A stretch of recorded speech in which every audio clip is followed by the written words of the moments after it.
नमस्कार मेरे प्यारे विद्यार्थी और मेरे सभी भाई बहनों और मेरे पिता माता तुल्य आप सभी को मैं बहुत बहुत बधाई देता हूँ नव वर्ष की। और आप सभी का एफजे क्लासेस के मोटिवेशन क्लास में मैं स्वागत करता हूँ। मैं हूँ सूरज। जैसा कि आप सबको पता भी है कि हम इस चैनल पर आपको पढ़ाने के साथ साथ कुछ विद्या की बातें भी बताते हैं। और मैं अब चाह रहा हूँ कि अब इस चैनल पर हम केवल विद्या की ही बातें करें और कुछ सामान्य ज्ञान की भी बातें करेंगे। लेकिन जो सबसे आज के तौर पर लोगों को नहीं मिल पा रहा वो विद्या। जैसा कि हम सबको पता है ज्ञान की दो धाराएं होती हैं, एक शिक्षा और एक विद्या। आज शिक्षा देने वालों की तादाद लंबी है लेकिन विद्या देने वालों की तादाद बहुत ही कम है। ठीक है ना। तो मुझे लगता है मैं विद्या दे पाऊँ तो इसमें ज़्यादा फायदे की बात रहेगी। और मैं एक गुरु कार्य को चैनल समर्पित करता हूं। केवल उनके ही विचारों को इस चैनल पर मैं आप सबसे साझा कर लूँगा और ऐसे ही ढेरों विचार आपके सामने लाऊंगा जिससे लोगों के जीवन में आंतरिक हलचल पैदा हो। वैसे क्योंकि शिक्षा हमारे आंतरिक जीवन में हलचल पैदा नहीं करती, वो केवल बाह्य जीवन की ओर भड़काती है। तो मैं चाह रहा हूँ ऐसी आपको विद्या दूँ जिससे आपके आंतरिक जीवन में हलचल पैदा हो। तो उसी कड़ी में आज हम एक नई पुस्तक आपके समक्ष लेकर आए हुए हैं, आत्मबल जीवन की सर्वोपरि संपदा। मैं इस पुस्तक को आरंभ करने से पहले हम गायत्री महामंत्र के साथ अपनी वाणी को प्रारंभ करेंगे, यानी पुस्तक पढ़ने से पहले हम सब एक साथ एक स्वर में गायत्री मंत्र बोलेंगे। ओम भूर्भुवः स्वः तत्सवितुर्वरेण्यं भर्गो देवस्य धीमहि धियो यो नः प्रचोदयात्। आपको मैं बताने जा रहा हूँ इस पुस्तक के बारे में, क्या इस पुस्तक की विशेषता है। साथियों अब मैं आपसे क्या बताऊं, मेरे प्यारे विद्यार्थियों, आप सबको मैं इसीलिए इतना विद्या पर जोर देता हूं कि शिक्षा से ज़्यादा हमारे जीवन में जो काम आती है वो विद्या आती है। शिक्षा तो हम डिग्री के रूप में रह जाती है लेकिन जो विद्या है वो जीवन पर्यंत हमारे साथ यथावत बनी रहती है। तो हम चाहेंगे आप शिक्षा के साथ साथ विद्या भी ग्रहण करें। और मैं इसको शब्दों में बयान नहीं कर सकता कि विद्या ने मेरे जीवन में कितना बड़ा परिवर्तन ला, मुझे कहाँ से कहाँ लाकर खड़ा कर दिया। तो मैं चाह रहा हूँ आप सब भी इससे लाभान्वित हों और इसीलिए मैं आप सबके समक्ष ऐसी अच्छी पुस्तकें लेकर के आता हूँ जिससे आपका ज्ञान वर्धन हो, आपके पास विद्या की संपदा हो। ठीक है ना।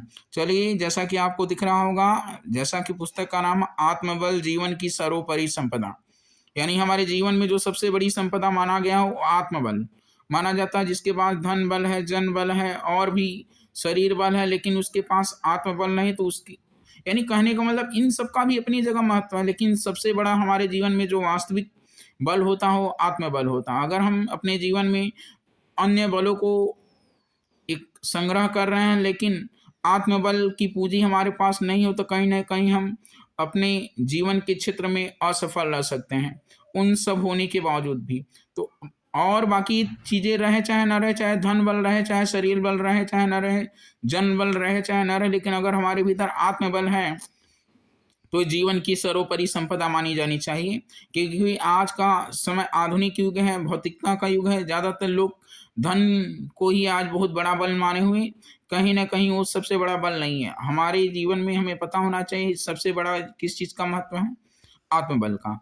आज हम इसी आत्मबल के बारे में आपसे चर्चा करने जा रहे हैं।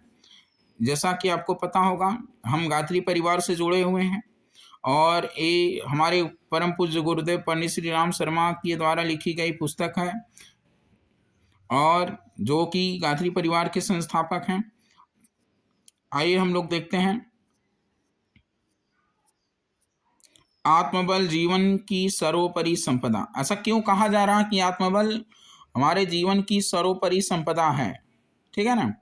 तो देखिए, आत्मबल जीवन की सर्वोपरि संपदा है नहीं।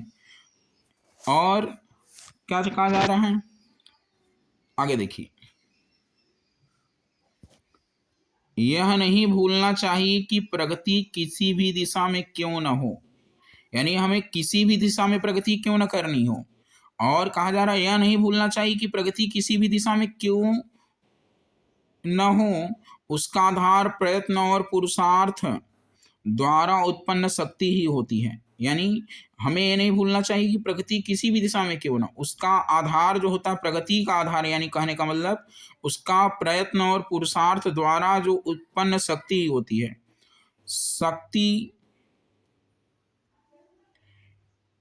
का उपार्जन एवं संचय यही वह मार्ग है जिस पर चलते हुए उन्नति के उच्च शिखर तक जा पहुंचना संभव होता है।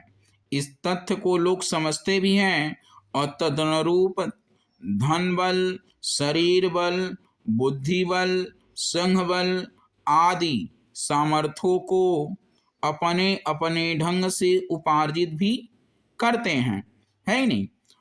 लेकिन लोग किस चीज पर ध्यान नहीं देते हैं? आत्मबल पर।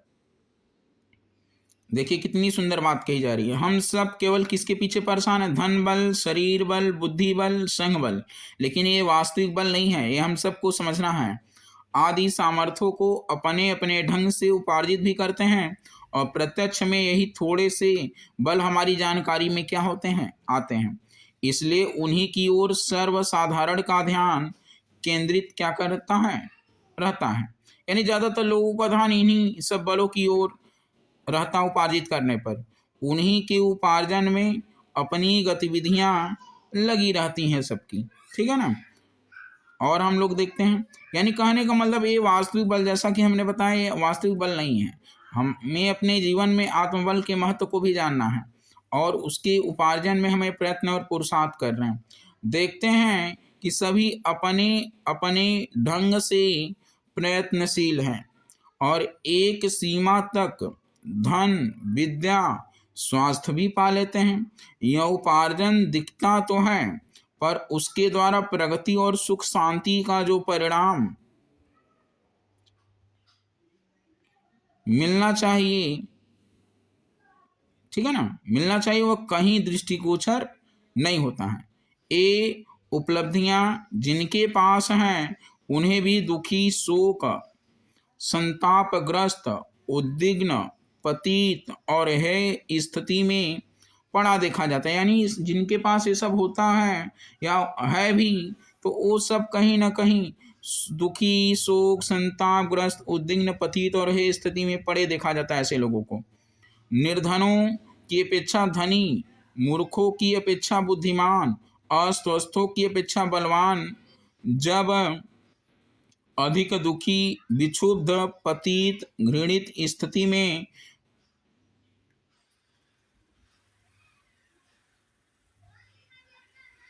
पड़े दिखते हैं तो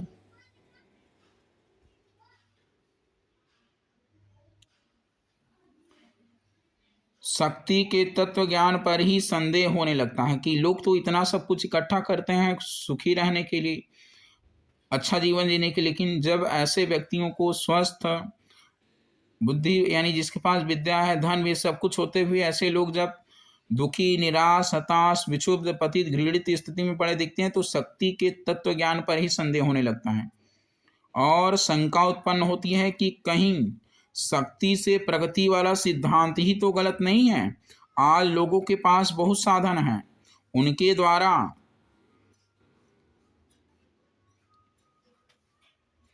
उनके द्वारा क्या नहीं है, उनके द्वारा विलासिता और विडंबना का थोड़ा सा मन बहलाव भी है, कर लेते हैं, पर देखा कम ही जाता है कि उनसे ऐसे समर्थ व्यक्तित्व बना हो जो सुखी, समुन्नत, परिपुष्ट एवं वर्चस्व संपन्न, प्रतिभाशाली जीवन जी सकने की परिस्थिति क्या करे, उत्पन्न करे। ऐसा नहीं होता है क्योंकि उनके पास आत्मबल नहीं होता। इस उलझन का कारण एक ही है कि एक महत्वपूर्ण बल जो उन सबका प्राण है, यानी हम सबका प्राण है, हमारे पास नहीं होता है। फलस्वरूप धन, बुद्धि, स्वास्थ्य, संघ आदि की सामर्थ्यों भी क्रमबद्ध जीवन विकास कर सकने और जो उपलब्ध है उसका समुचित लाभ एवं आनंद उठा सकने से वंचित रह जाना पड़ता है।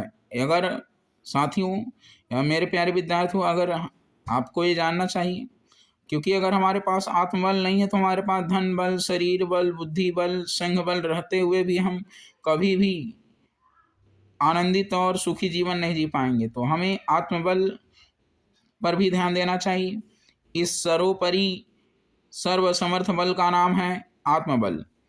आत्मबल के अभाव से सारी भौतिक सामर्थ्य तथा उपलब्धियां केवल क्या रह जाएंगी, भार बनकर रह जाएंगी। अगर हमारे भीतर आत्मबल नहीं हुआ, केवल बलवान होना ही काफी नहीं है, बलों का सही दिशा में सदुपयोग होना ही वह कौशल है जिसके आधार पर समर्थता का लाभ उठाया जा सकता है।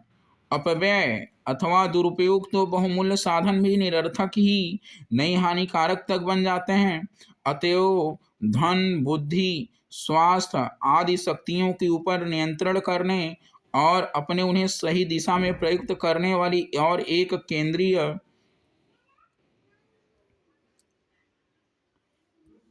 समर्थता भी होनी चाहिए। कहना न होगा कि समर्थता का नाम क्या है, आत्मबल। यानी कहने का मतलब जो हमारे पास ये, जैसा कि हमने ऊपर बलों की चर्चा की, अगर इन सब के ऊपर ऐसी कोई केंद्रीय बल नहीं जो इन पर नियंत्रण नहीं रखता है और सही दिशा में नहीं होगा, तो कहीं ना कहीं ये बहुत ही हमारे लिए हानिकारक होगा। और आत्मबल के अभाव में वह विवेक बुद्धि जागृत नहीं हो जाती है। यानी हमारी जो विवेक और बुद्धि है वो आत्मबल के अभाव में जागृत नहीं होती, और जो वासनात्मक इंद्रिय असंयम पर, तृष्णात्मक अनियंत्रित महत्वाकांक्षा परक एवं आलस्य प्रमादात्मक मानसिक असंयम पर नियंत्रण कर सके, प्रमादात्मक मानसिक असंयंत्रण कर सके, अंतःकरण में विद्यमान दैवी और आसुरी शक्तियों में से ठीक है ना। तो अंतःकरण में विद्यमान है, हमारे दोनों विद्यमान है, दैवी शक्ति भी और आसुरी शक्तियों में से। और आसुरी शक्तियों का भार तीव्र होता है। वे निकृष्ट स्वार्थी की पूर्ति के लिए दुष्प्रवृत्तियां अपनाने के लिए प्रेरणा हमें देती रहती हैं। उनके ऊपर नियंत्रण करना भी बिना आत्मबल के संभव नहीं है। तो देखा जा रहा साथियों, हम सब एक बहुत बड़े भ्रम में होते हैं। माना जाता है जिनके पास धन बल है, शरीर बल है, बुद्धि बल है, संघ बल है, वो बहुत बड़े माने जाते हैं आज के तौर पर वर्तमान समाज में।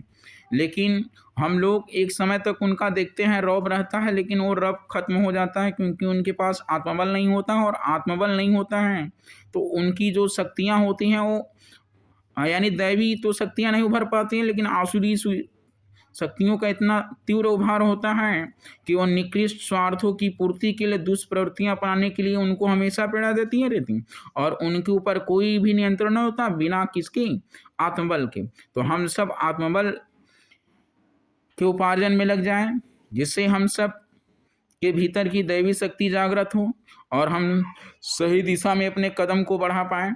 ठीक है ना। आज चाहे किसी भी वर्ग की बात की जाए, चाहे वो बड़े लोग हों, चाहे उम्र के लिहाज से, चाहे बच्चों की बात की जाए, चाहे वो विद्यार्थी वर्ग के हों, चाहे किशोर में हो, चाहे युवा हो, चाहे प्रौढ़ हो, चाहे जो भी हो, कहीं ना कहीं अगर उनके भीतर आत्मबल का अभाव होता है, उनके भीतर जो दैवी शक्ति के बजाय आसुरी शक्ति का उभार तीव्र होता है, और वो जिस दिशा में उनको आगे बढ़ना चाहिए वो दिशा से क्या करते हैं, भटक जाते हैं। तो मेरा यही प्रयास है कि सभी लोग अपने आत्मबल को क्या करें, उपार्जित करें, जिससे उनके भीतर की दैवी शक्ति जागृत हो और वो अच्छी दिशा में क्या करें, बढ़ पाएं। आगे हम लोग पढ़ते हैं, इंद्रिय, मन और अंतःकरण में विद्यमान आसुरी सत्ता दुर्बुद्धि का रूप धारण कर हमारे कठोर परिश्रम द्वारा उपार्जित सामर्थ्यों को अपव्यय दुर्व्यय की ओर क्या करती है, धकेल देती है। जब दिशा सही नहीं होती तो सुख, शांति और प्रगति का जो लक्ष्य कैसे मिले? अगर हमारी दिशा सही होगी तो हमारे जीवन में सुख, शांति, प्रगति भी मिलेगी। लेकिन देखो, धन कमाना भी वर्तमान समय इतना मुश्किल नहीं है। यानी अन्य प्रकार के जो बलों की चर्चा की, वो भी कमाना इतना मुश्किल नहीं, लेकिन और उन सबको हम कमाने के बावजूद, इतना कठोर परिश्रम करने के बाद अगर आत्मबल को उपार्जित नहीं कर पाते हैं तो वो सारा व्यर्थ होता है, क्योंकि इससे हमारी जो बुद्धि है भ्रष्ट हो जाती है और हमारी दिशा बदल जाती है, जिससे हमारे जीवन में तो सही दिशा होती है, न सुख शांति है, न ही प्रगति का लक्ष्य हमें मिल पाता है। यही वह विडंबना है जो हमारे प्रयास और परिश्रम को क्या बना देती है? निष्फल बना देती। प्रगति की प्रबल आकांक्षा को पूरा करने के लिए हम अपनी समझ के अनुसार निरंतर प्रयत्नशील रहते हैं, फिर भी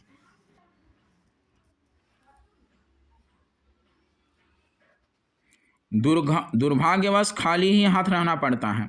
इच्छा और प्रयत्न रहते हुए भी लक्ष्य प्राप्त न हो, यानी इच्छा भी है हमारी, हम प्रयत्न भी कर रहे हैं, लेकिन रहते हुए भी लक्ष्य प्राप्त न हो, तो इस पहेली का समाधान करते हुए इस रहस्य को समझना होगा कि भौतिक जीवन के ऊपर एक महान सत्तावान आध्यात्मिक जीवन भी है और भौतिक बलों के ऊपर एक अति सामर्थ्य आत्मबल का भी क्या होता है? अस्तित्व होता है। लेकिन ज़्यादातर लोग इस पर ध्यान नहीं देते हैं, वो इन्हीं सब बलों के ऊपर परेशान रहते हैं।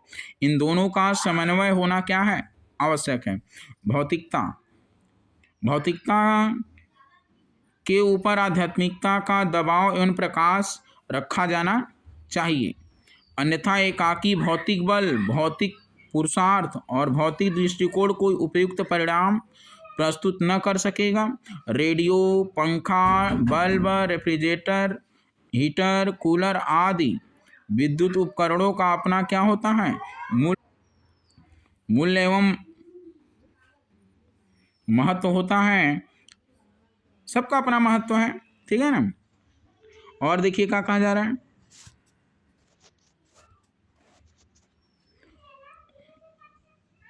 महत्व है, पर उनसे लाभ तभी मिलेगा जब बिजली की धारा उनमें प्रवेश करने लगे। बिजली बंद हो जाने पर ये सभी बहुमूल्य उपकरण क्या हो जाते हैं?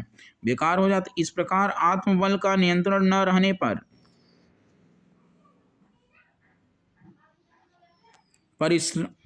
परिश्रम पूर्वक कमाई गई भौतिक शक्तियां एवं संपदाएं वह सत्परिणाम उत्पन्न नहीं कर पाती हैं जो उन्हें करना चाहिए था।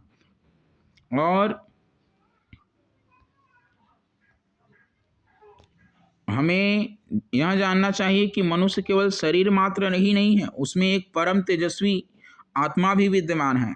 हमें जानना चाहिए कि मनुष्य केवल धन, बुद्धि, श्वास के भौतिक बलों से ही सांसारिक सुख, संपदा, समृद्धि एवं प्रगति प्राप्त नहीं कर सकता।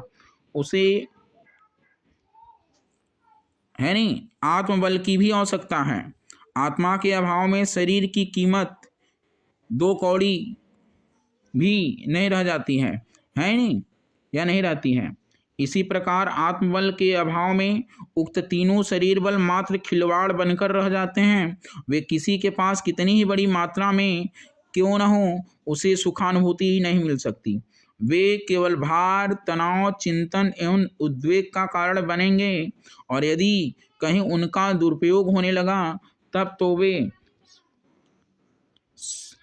सर्वनाश की भूमिका ही सामने लाकर खड़ी कर देंगे। आत्मचेतना की विस्मृति मानव जीवन की एक भयावह भूल है। यो कहने सुनने को हम आत्मा शब्द बार बार पढ़ते सुनते हैं, उसके संबंध में कुतूहल भरी विवेचनाएं भी बार बार सामने आ जाती हैं, पर वस्तुतः यह अनुभव होता कभी नहीं है कि हम आत्मा हैं। अभ्यास और विश्वास यही है कि हम शरीर के रूप में जो कुछ जाने माने जाते हैं वही उतने ही हैं। शरीर भावना इतनी प्रबल एवं परिपक्व हो गई है कि अनुभव करना अति कठिन लगता है कि हम शरीर से भिन्न एक परम पवित्र एवं परम समर्थ चेतना केंद्र। यदि ऐसा अनुभव होने लगे तो सोचने का सारा आधार ही क्या हो जाए? बदल जाए। लेकिन इतने पर तो कोई ध्यान नहीं देता है। और क्या कहा जा रहा है? मैं आत्मा हूँ, शरीर मेरा उपकरण है और मेरा स्वार्थ आत्मिक स्वार्थ है, परमार्थ है। उसे शरीर स्वार्थों की वेदी पर बलिदान नहीं न करूँगा। यह विद्रोह जब सजग विवेक द्वारा आरंभ होता है तो अंतरंग में एक भावनात्मक महाक्रांति उठ खड़ी होती है और सोचने तथा करने की पद्धति में महत्वपूर्ण क्या होता है? परिवर्तन होता है। और परिवर्तन करने के लिए हमें विवश होना पड़ता है। यही वहाँ मर्म स्थल जहाँ आत्म जागरण होता है, आत्म निर्माण होता है, आत्म विकास की संभावनाएं मूर्तिमान होती हैं। यही वह प्रवेश द्वार है जहाँ से आत्मबल की महान भूतियों का रत्न भंडार जगमगाता हुआ क्या होता हमें दिखता है। और जड़ परमाणुओं का वर्ग अब सर्वविदित हो चला। एक छोटे से अणु का नाभिक जब फट पड़ता है तब उसकी प्रचंड शक्ति का अंदाजा लगता है हम सबको। अणु बम विस्फोट के समय उत्पन्न होने वाली शक्ति को देखकर नगण्य से अणु की महती शक्ति का अनुमान लगाया जा सकता है। फिर आत्मा तो चेतन है, चेतन में जड़ से असंख्य गुनी शक्ति है। आत्मा के एक कण की शक्ति का अनुमान लगा सकना है नहीं, अपनी पंगु बुद्धि के लिए संभव नहीं है। इस शक्ति के बल पर क्या कुछ नहीं हो सकता। एक नई सृष्टि रची जा सकती, एक प्रलय तांडव प्रस्तुत हो सकता है। परमात्मा का पुत्र आत्मा का रूप है। यह पूछने की अपेक्षा यह जानना चाहिए कि वह क्या नहीं है। आगे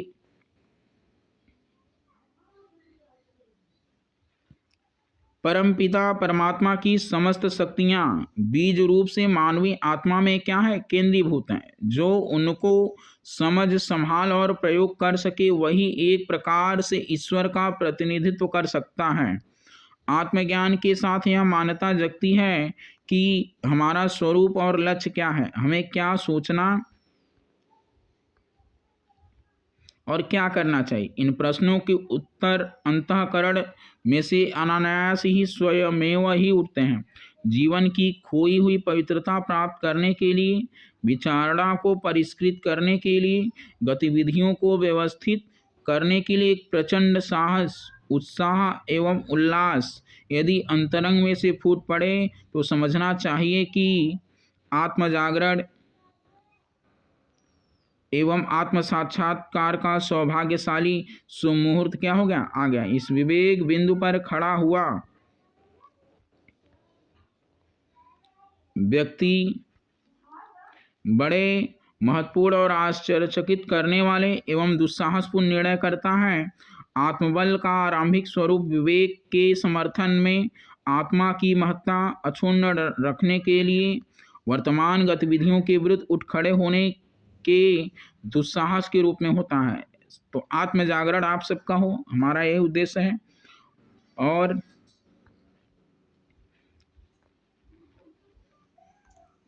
आगे वह बढ़ते बढ़ते उस स्थिति को पहुंच जाता है जिस पर पहुँचे हुओं को योगी, यति, सिद्ध, ऋषि, तत्वदर्शी आदि नामों से क्या करते हैं, पुकारते हैं। आत्मबल की परख आमतौर से कई सिद्धियों और चमत्कारों से की जाती है जो दूसरों को अचंभे में डाल देने वाले अद्भुत और असाधारण काम कर दिखाएं। उसे आत्मबल संपन्न कहा जाता है। जो अंतरिक्ष में से कोई वस्तु मंगा दे, किन्हीं को गायब कर दे, जो अदृश्य तथ्यों को देख सके, दूरस्थ घटनाओं को जान सके, बिना वाहन सुदूर प्रदेशों में चला जाए, बिना अन्न जल के जी सके, जिस पर शीत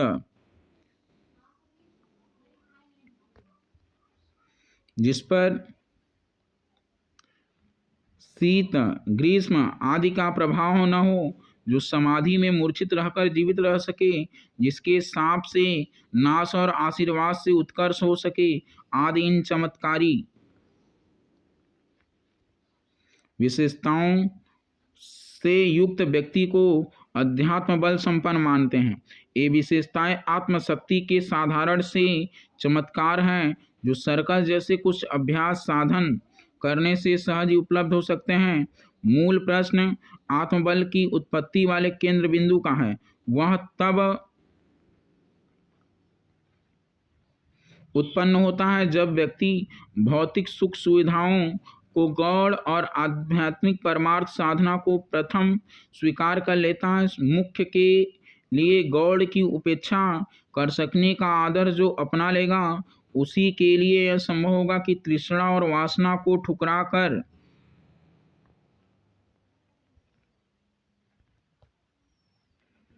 उत्कृष्टता एवं आदर्शवादिता का समर्थन एवं आचरण कर सके। यह साहस कुछ ऐसी घटनाओं के साथ विकसित होता है जिन्हें साधारण लौकिक दृष्टि में दुस्साहस ही कहा जा सकता है। और हम देखते हैं, तुच्छ स्वार्थों की उपेक्षा करने का साहस जो कर सके, समझना चाहिए कि उसे आत्मबल के भंडार की चाबी क्या हो गई है, मिल गई। हीरा किस जेवर में प्रयुक्त किया जाए, यह पीछे का प्रश्न है। आत्मबल दूसरों को प्रभावित करने वाली अद्भुत चमत्कारी कला दिखाने में भी प्रयुक्त किया जा सकता है। जिसका शरीर समर्थ, वह कुछ दिन में सर्कस जैसे खेल भी सीख सकता है, पर सर्कस शिक्षण स्कूल में प्रवेश करने पर भी दुर्बल बीमार को कुछ मिलने वाला नहीं है। इसी प्रकार जिसमें आत्मबल का मूल तत्व न हो, उसे विविध विधि योग साधनाओं का अभ्यास करते रहने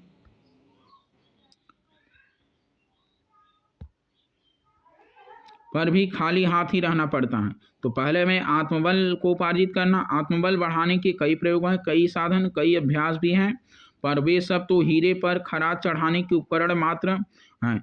हीरा हो ही नहीं तो कांच के टुकड़े पर खराद करने वाली कीमती मशीनें भी उसे असली हीरे का स्थान नहीं दिला सकती। ठीक है ना। तो कितनी अच्छी बातें बताई जा रही हैं।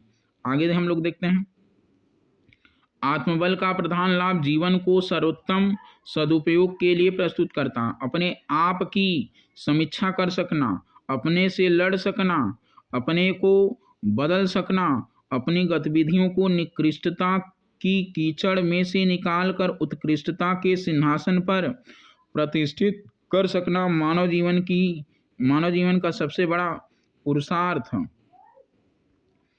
और मानवीय चेतना की सबसे बड़ी सफल साधना है। आगे जीवन क्रम देखने में सामान्य भले ही रहे, पर अंतरंग की उत्कृष्टता को जो समुन्नत कर सके, वस्तुतः वही महापुरुष है। पुरुष का महापुरुष के रूप में परिणित हो जाना ही यही जीवन के चरम लक्ष्य की क्या है, प्राप्ति है। आगे हम लोग देखते हैं, यहाँ मनोबल और आत्मबल का अंतर हमें समझ लेना चाहिए। मनोबल इच्छा शक्ति, दृढ़ता, साहस और धैर्य का नाम है। इन गुणों का अपना महत्व है। सांसारिक सफलताएं इन्हीं विशेषताओं के आधार पर मिलती हैं। मनस्वी लोग कठिनाइयों से डरते नहीं, वरन दुने उत्साह से कष्ट सहते हुए संघर्ष करते हुए आगे बढ़ते हैं, जबकि दूसरे लोग पग पग पर निराशा आशा के हर्ष शोक के झूले झूलते रहते हैं। तब मनोबल संपन्न व्यक्ति अविचल भाव से निर्धारित दिशा में तत्परता पूर्वक गतिशील रहते हैं और साहस के आधार पर बड़े बड़े कठिन कार्य क्या होते हैं, पूरे होते हैं। जैसा कि आप सबको दिख रहा है नहीं, कितनी सुंदर बातें बताई जा रही हैं। परिश्रमी, उद्योगी, पुरुषार्थी असंभव लगने वाली सफलताएं प्राप्त कर लेते हैं। किसके आधार पर? मनोबल के आधार पर। उत्साह और स्फूर्ति का चुंबकीय आकर्षण अनेक दिशाओं से सुविधा, साधन तथा सहयोग को खींचकर सामने खड़े कर देते हैं। संसार में छोटे छोटे मनुष्यों ने अभाव और असुविधाओं को चीरते हुए प्रगति की। उसमें अनेक साहस, श्रम, धैर्य और मनोबल का ही श्रेय है। भौतिक प्रगतियों की कुंजी मनोबल ही तो है। और इन पंक्तियों में मनोबल की ही नहीं, आत्मबल की ही चर्चा की जा रही। मनोबल का अपना महत्व है, पर वह इसी सीमा तक किन्हीं कार्यों को सिद्ध करने में प्रयुक्त हो सके। आत्मबल इससे ऊंची शक्ति है। उसमें साहस बल तो होता है, पर ऊंचे स्तर का आदर्शों और सिद्धांतों पर अड़े रहने, किसी भी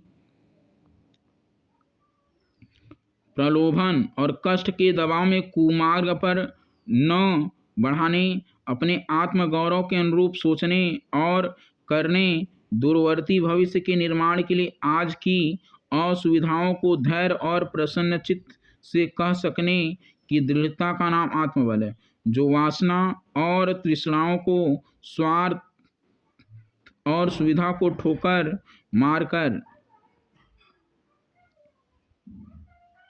अपने लिए नहीं, लोकमंगल के लिए संयम और सदाचार से भरा प्रेम, आत्मीयता भरा जीवन जी सकता है, उस महामानव को ही आत्मबल संपन्न कहा जाएगा। आत्मबल आत्मा की उच्च स्थिति का प्रकाश है। उसके आधार पर किसी की आंतरिक महानता नापी जा सकती है। जो आत्मिक दृष्टि से जितना महान है, उसे इस संसार का उतना ही बड़ा संपन्न विभूतिवान मानना चाहिए। ऋषि और मनीषियों के पास यही संपदा होती है और वे इसी विभूति के बल पर आत्मकल्याण का लक्ष्य प्राप्त करते हुए चंदन वृक्ष की तरह अपने समीपवर्ती लोगों को सुगंधित सुविधा से लाभान्वित क्या होते हैं, करते रहते हैं। तो हमारे पास मनोबल भी हो और आत्मबल भी हो तो ज़्यादा अच्छा रहेगा। आगे, मनुष्य शरीर में ईश्वर का अंश यानी आत्मा उसके आत्मबल के आधार पर आका और नापा जा सकता है। जिसमें जितना आत्मबल हो, समझना चाहिए कि उसके व्यक्तित्व में उतनी ही मात्रा में ईश्वर का क्या है, निवास है। जहाँ ईश्वर है वहाँ ऐश्वर्य की क्या कमी। दूसरे उसे गरीब एवं अभावग्रस्त समझते हो तो समझे, पर वह अपनी विभूतियों का मूल्य समझते हुए स्वामी राम तीर्थ की तरह अपने को बादशाह ही समझता ही नहीं, उसी प्रकार की प्रसन्नता और संतुष्टि भी अनुभव करता है जिनके प्रकाश से जन समाज को श्रेय पथ पर चलने का मार्गदर्शन मिलता है, जो अपने अनुकरण की प्रेरणा देकर असंख्यों को उठाते, उबारते और बढ़ाते और पार करते हैं, वे आत्मबल संपन्न महामानव ही होते हैं। चरित्र के धनी, करुणा, दया, परिपूर्ण हृदय, उदारता और आत्मीयता से ओतप्रोत व्यक्तित्व आत्मबल के ही प्रतीक हैं। ऐसे महाभाग देवदूतों की तरह जीवन मुक्त की तरह जीते हैं। संसार उनकी उपस्थिति से सुगंधित, सुरभित, समुन्नत और व्यवस्थित होता। वे अपनी सामर्थ्य से दिशाएं बदलने और हवाएं पलटने में क्या होते हैं, समर्थ। कौन होते हैं? जिनके भीतर आत्मबल होता है। उन्हें धरती का देवता ही कहा जाएगा। भले ही साधारण गृहस्थ व्यवसायी के रूप में जीवन यापन करते हों अथवा लोकसेवी परमार्थी संजनों की तरह पुण्य परमार्थ के प्रयोजनों में संलग्न हो, उनका आशीर्वाद जिन्हें मिल गया वह कृतकृत्य हो जाता है ही नहीं। भगवान, ये जो बातें, जितनी भी बातें मैं बता रहा हूँ आप सबको, सारा कुछ मेरे साथ है और मुझे भगवान ने आत्मबल दिया है। मैं बहुत सौभाग्यवान हूँ, अपने आप को मानता हूँ। ये गुरु की कृपा है। ज़्यादा हमने तो धन तो नहीं कमाया, लेकिन आत्मबल बहुत बड़ी चीज़ होती है जो हमें मिला हुआ है और जिससे हम दुनिया को प्रभावित कर सकते हैं। तो आप सबको भी आत्मबल मिले, ऐसी हम ईश्वर से प्रार्थना करते हैं। गुरु की कृपा हो सब पर। सब लोग आत्मबल उपार्जन के लिए प्रयत्न और पुरुषार्थ करें। ठीक है, आगे हम लोग देखते हैं। आत्मबल वह क्षमता है जिसका जितना अंश मनुष्य के पास होगा वह उतना ही वह अपने विवेक को सजग कर सकने में क्या होगा, समर्थ। विवेक ही वह सत्ता है जो धन, बुद्धि, स्वास्थ्य आदि की भौतिक शक्तियों को नियंत्रण में रखकर उन्हें सन्मार्गगामी बनाती है और सदुपयोग और सत प्रयोजनों में प्रवृत्त करती है। यानी अच्छे प्रयोजनों में क्या करती है, प्रवृत्त करती है। और यह प्रयोग ही हमारी भौतिक उपलब्धियों को सार्थक बनाते हैं। मनोबल सहित स्वास्थ्य, विद्या, धन सभी का अपना अपना महत्व है, पर यह गांठ बांध रखना चाहिए कि संसार की किसी वस्तु का यदि तनिक भी लाभ उठाना हो तो उसे आत्मबल के नियंत्रण में रखकर ही यह संभव। वस्तुएं आध्यात्मिकता के प्रकाश में ही प्रकाशवान और सुखदायक होती हैं, अन्यथा वे भारभूत बनो ही मनुष्य के कष्टों को ही क्या करती हैं, बढ़ाती रहती हैं। तो आज हम लोग इतना ही पढ़ते हैं। और इसके आगे वाले वीडियो हम इसके आगे पढ़ेंगे। अगर आप सबको अच्छा लगे तो ज़रूर आप लोग लाइक करिएगा, शेयर करिएगा, कमेंट करिएगा। इसके आगे हम आत्मबल के बारे में नेक्स्ट वीडियो में बात करेंगे। तो आप सबको बहुत बहुत धन्यवाद। Thank you.